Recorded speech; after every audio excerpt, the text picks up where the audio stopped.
பீகார், குஜராத் போன்ற மாநிலங்களில் மதுவிலக்கு அமல்படுத்தி இருக்கும்போது தமிழ்நாட்டில் ஏன் அதனை செயல்படுத்த முடியாது என மத்திய இணையமைச்சர் எல் முருகன் கேள்வி எழுப்பியுள்ளார். சென்னை சேப்பாக்கத்தில் செய்தியாளர் சந்திப்பில் அவர் பேசியதை சூப்பர் பைட்ஸ் பகுதியில் பார்க்கலாம். குஜராத்தில் மதுவிலக்கு அமல்படுத்தி இருக்கிறோம். எங்களுடைய தேசிய ஜனநாயக கூட்டணி ஆட்சியில் இருக்கிற பீகாரில் மதுவிலக்கு இருக்கிறது.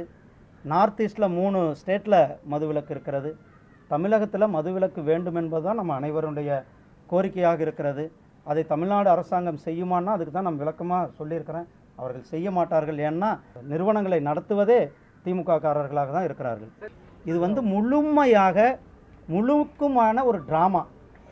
திரு ஸ்டாலின் அவர்களும் திரு திருமாவளவன் அவர்களும் இணைந்து செயல்படுத்துகின்ற நடைமுறைப்படுத்துகின்ற ஒரு ட்ராமா. வெளிநாட்டுக்கு போனார், 17 நாள் முதலீடுக்காக போனார். அந்த முதலீடு இங்கே வரல, சரியான முதலீடுகள் வரல.